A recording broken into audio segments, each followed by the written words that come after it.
Hello aspirants. तो पिछले कल वीडियो में हमने डिस्कशन किया था कि भाई जीएस मेंस की तैयारी किस प्रकार से करनी है। परंतु इन तैयारियों के अंदर यदि हिंदी की तैयारी छूट गई तो समझ लीजिए कि जीएस की तैयारियों पर बिंदी लग गई। मेरे कहने का अभिप्राय है कि आपकी सारी जीएस की तैयारियों पर पानी फिर गया। देखिए, समझिए कि पिछले साल 2025 के अंदर लगभग जो है 150 से ज़्यादा बच्चे हिंदी में फेल हुए। 2024 के अंदर 350 से ज़्यादा बच्चे हिंदी में फेल हुए। यहाँ तक कि जो सिलेक्टेड कैंडिडेट्स है उन सिलेक्टेड कैंडिडेट्स में भी अराउंड 10 लोग जो है 40 मार्क्स पर ही हिंदी में पास हुए थे। और 2025 में ऐसे बहुत सारे स्टूडेंट्स हैं जो 2024 में बहुत अच्छे मार्क्स लेके आए थे, परंतु हिंदी की वजह से क्या हो गए थे, बाहर हो गए थे। तो भाई ऐसा क्या है इस हिंदी के पेपर पर जिसे लगभग 2022 से पहले हम समझते थे कि तैयारी करने की ज़रूरत नहीं है और आप हिंदी में पास हुए जा रहे थे। तो ये पैटर्न क्यों बदला है, इसके ऊपर सारी की सारी हमारी डिस्कशन रहेगी। और ये जो फेल का स्टेटस है, अब इसको हमने क्या करना है, पास के स्टेटस में बदलना है। तो मेरा नाम है कैलाश पांडे, आप लोग मुझे जानते ही होंगे। कैलासा हिमाचल टेलीग्राम चैनल को आप सब्सक्राइब कर सकते हो, इस नेम लिंक से भी आप इसको टेक्स्ट लिंक से सर्च कर सकते हो। इसके ऊपर मैं सारी स्ट्रेटजी प्लस आने वाले आंसर राइटिंग प्रोग्राम्स की एज वेल एज़ मेरे पास जो मेंस के नोट्स है, एज वेल एज़ अभी हम मेंस की तैयारियों के साथ साथ हिंदी की भी जो तैयारी करने वाले हैं, इसके ऊपर बहुत सारा मटेरियल शेयर करने वाला हूँ। तो भाई अब सारा का सारा हिंदी का प्रॉब्लम समझ लेते हैं कि देखो हिंदी क्या है। सबसे पहली बात तो ये है कि कंपलसरी पेपर है और 100 में से आपको 40 नंबर मिनिमम लेके आने। अब इसके मुझे दो कारण समझ आते हैं कि हम ये 40 नंबर क्यों नहीं लेके आ पा रहे। सबसे पहला कारण तो ये है कि 2022 से पहले एचपीपीएससी जिस स्टैंडर्ड्स पे हिंदी चेक करता था वहाँ पर इजीली बच्चे पास कर जा रहे थे बिना अच्छी तैयारी के भी। परंतु इसके बाद इवेल्युएटर थोड़े स्ट्रिक्ट हैं और वो हिंदी को बड़े ध्यान से पढ़ रहे हैं, मात्राओं की गलतियाँ निकाल रहे हैं, अशुद्धियाँ ढूंढ रहे हैं और उससे आपके मार्क्स कम बन रहे हैं। और भाई दूसरा कारण एज ऑनेस्टी के साथ मैं ये एक्सेप्ट कर सकता हूँ कि हम हिंदी की तैयारी करते ही नहीं हैं। बच्चे हिंदी की आंसर राइटिंग प्रैक्टिस ही नहीं कर रहे। ये आंसर राइटिंग जो कीवर्ड है ये हमारा जीएस तक ही लिमिटेड रह जाता है। हिमाचल प्रदेश में खास करके वो लोग जो अलाइड और एनटी की तैयारी करते हैं वहीं पर हमें देखता है कि हम मेरिट में, क्योंकि यहाँ पर हिंदी काउंट होती है, तो हम आंसर राइटिंग यहाँ पर कर लेते हैं, प्रैक्टिस हम कर लेते हैं।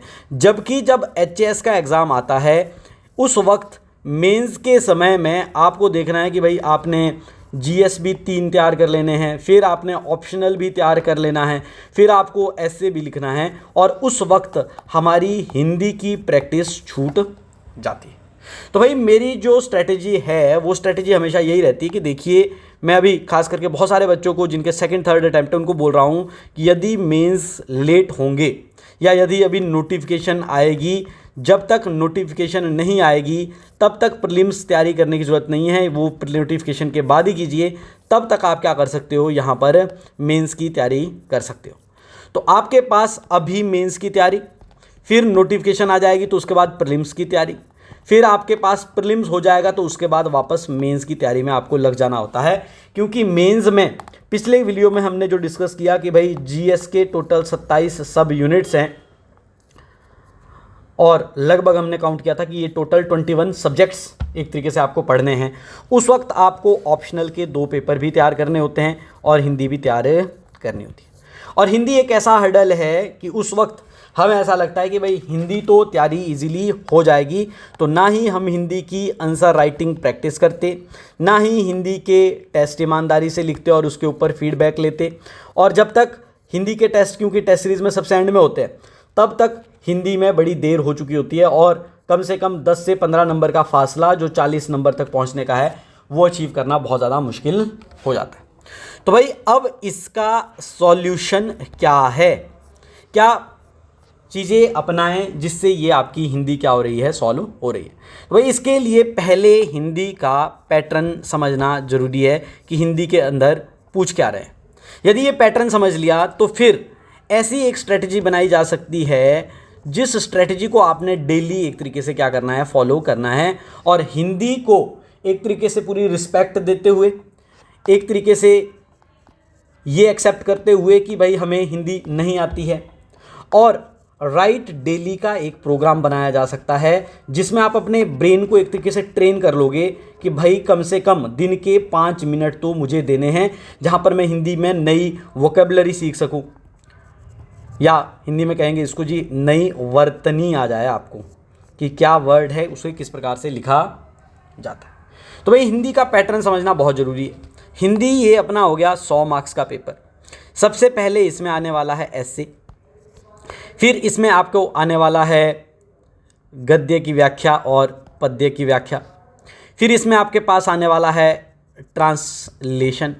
ट्रांसलेशन पहले हिंदी टू इंग्लिश और फिर इंग्लिश टू हिंदी।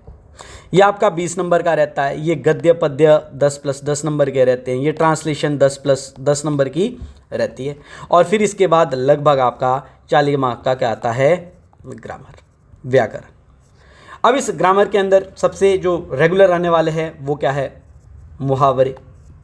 फिर आपके पास सेंटेंस करेक्शन, वाक्य किस प्रकार से इसका शुद्धिकरण करना है। फिर आपके पास उपसर्ग, प्रत्यय, फिर आपके पास समानार्थी, विलोम, फिर आपके पास साथ ही साथ कई बार संधि पूछ लेते हैं, समास पूछ लेते हैं, और ये थोड़ा सा बदल बदल के भी आ रहा है। ऐसा स्टैंडर्ड नहीं है कि हर साल ये सारा सेम रहेगा, परंतु यदि 3-4 सालों के पेपर देख लेते हैं तो हमें पता लग जाता है कि इसमें से क्या क्या पूछा जा रहा है। अब भाई इन सब चीज़ों की यदि आपने तैयारी करनी है तो एक तरीके से डेली आपको इसकी हेल्प जो है अपनी मेथडोलॉजी और अपना डेली का एक प्रैक्टिस तैयार करनी पड़ेगी, एक स्ट्रेटजी बिठानी पड़ेगी।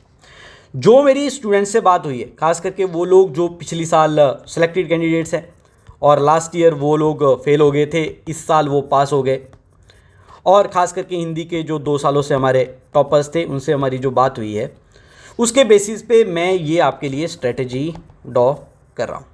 इस स्ट्रेटजी के सबसे पहले 2 पिलर तो यही है कि हिंदी प्रॉपर इज्जत मांग रहा है और ये एक्सेप्ट करना पड़ेगा कि हमें हिंदी नहीं आती है। ये नहीं बोलना पड़ेगा कि जी एग्जामिनर की गलती है, वही नंबर नहीं दे रहा, वही जो है इवैल्यूएशन बड़ी गलत कर रहा है। तो वो लोग भी तो हैं जो पास हो रहे हैं हिंदी में। तो इसमें सबसे बड़ी बात यह है कि आपको डेली लिखना पड़ेगा, डेली राइटिंग प्रैक्टिस करनी पड़ेगी। करनी कैसे है, तो अपने ब्रेन को एक तरीके से ट्रेन कर लेना है कि कभी भी एक समय जब आप अपनी तैयारियों से अलग टाइम निकाल रहे हो वहाँ पर आप हिंदी की ट्रेनिंग कर रहे हो, अपनी माइंड को ट्रेन कर रहे हो कि हिंदी की आंसर राइटिंग प्रैक्टिस कर रहे हो। जैसे मान लीजिए आप न्यूज़पेपर पढ़ रहे थे तो न्यूज़पेपर आपने हिंदी का उठा लिया। अगर इंग्लिश का न्यूज़पेपर उठाया है तो एक किसी पैराग्राफ को या आर्टिकल को आपने क्या कर लिया है, हिंदी में ट्रांसलेट कर लिया है। या हिंदी में आपने जब न्यूज़पेपर पढ़ा और उसमें कोई न्यू वर्ड आपने पढ़ा जिसको आपको लगता है कि आप अपने जीएस सिलेबस के हिसाब से यूज़ कर सकते हो।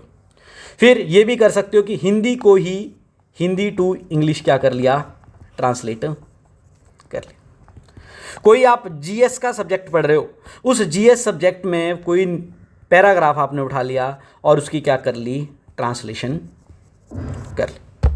सबसे पहला तो ये इंपॉर्टेंट काम करना है। दूसरा इंपॉर्टेंट काम क्या करना है, मान लीजिए आप कोई टॉपिक के बारे में रिसर्च कर रहे थे तो कोशिश कीजिए कि क्या उस करंट टॉपिक के ऊपर आप ऐसे लिख सकते हो, क्योंकि ऐसे जो है करंट अफेयर में आता है। लगभग आप क्या कर सकते हो, 2000 वर्ड्स का ऐसे, और मैं बोलता हूँ कि एआई को इंटीग्रेट करो, एआई से लिखवा लो, उसी को क्या कर लो, नोटबुक पे उतार लो। लगभग अगर ऐसे जो पेपर में लिखने को समय लग जाता, लगभग 1 घंटे कई बार जो है पेपर लिखने का समय लग जाता है, स्टैंडर्ड टाइम 30 से 40 मिनट आपको लग जाने चाहिए। तो क्या आपने कभी घर पे बैठ के 30 से 40 मिनट चाहे देख के ही लिखो, क्या ऐसी प्रैक्टिस आपने की नहीं की? तो इससे आपको पता लग जाएगा कि एक टॉपिक को जब डेप्थ में पढ़ते हो तो इस टॉपिक की स्पेशल अलग से क्या बनती है, वोकैबुलरी। स्पेस का टॉपिक है, साइंस एंड टेक्नोलॉजी का टॉपिक है तो उसकी वोकैबुलरी अलग है। लेजिस्लेशन या पॉलिटिक्स से रिलेटेड टॉपिक है, उसकी वोकैबुलरी अलग है। तो वो प्रैक्टिस भी आपको डेली करनी पड़ेगी और उसको लगभग 8 से 10 पेजेस में लिखना भी पड़ेगा। हिंदी लिखोगे तो ऐसे सीधी लाइन में तो लिखोगे कि नहीं लिखोगे, उसकी भी प्रैक्टिस करनी पड़ेगी। और भाई तीसरी चीज़ ये है, खास करके ये मैं आपको ग्रामर व्याकरण के लिए बता रहा हूँ, इसमें क्या करो कि PYQ उठाओ, उस PYQ को सॉल्व करने बैठो। मान लीजिए आपने कोई बुक ले ली जो ऑलरेडी सॉल्व है, या फिर बुक नहीं ली है तो ऑनलाइन आपने डाउनलोड कर लिया पुराना पेपर। लेट्स सपोज इसको आप एआई पे ही डालो और उसको बोलो भाई इसको सॉल्व करें। जब वो सॉल्व करें तो मान लीजिए मुहावरा उसने सॉल्व किया, तो आप मुहावरे के वाक्य प्रयोग के 4 या 5 सेंटेंस पढ़ लें। आपने उपसर्ग प्रत्यय कोई ढूंढा तो 2 वर्ड लिखने होते हैं, पर आप 4 या 5 वर्ड लिखिए। आपने संधि का टॉपिक देखा तो संधि के टॉपिक के ऊपर कोई एमसीक्यू भी सॉल्व कर लिए। बहुत सारे जो एग्जाम्स होते हैं वहाँ पर संधि विच्छेद समास के यूज़ के एमसीक्यूज आते हैं या उसके प्रैक्टिस सेट ग्रामर में आते हैं। ये जब सब आप कर रहे हो उसी वक्त उसको लिखना है, पढ़ने से नहीं होगा सर। आपने 700 मुहावरा भी पढ़ लिया वो याद नहीं रहेगा। जब आप वाक्य प्रयोग देखोगे मुहावरे का तब आपको रियलिटी में समझ आएगा कि उस मुहावरे को जो आप अपने दिमाग में इंटरप्रेट कर रहे हो उसकी प्रॉपर सिचुएशन आपको वाक्य प्रयोग में तैयार करनी पड़ेगी, तभी जाके उसका क्या होगा, मीनिंग रिफ्लेक्ट होगा। तो ये 2 प्रैक्टिसेस आपके पास बन गई। एक तो ट्रांसलेशन की डेली प्रैक्टिस बन गई। ट्रांसलेशन नहीं हो रही है, थोड़ा ज़्यादा समय निकल रहा है, तो जीएस टॉपिक को ऐसे के लिए तैयार कर लिया, या फिर करंट के टॉपिक को, या फिर आपके जीएस के टॉपिक को, उसके नए वर्ड्स आपने सीख लिए।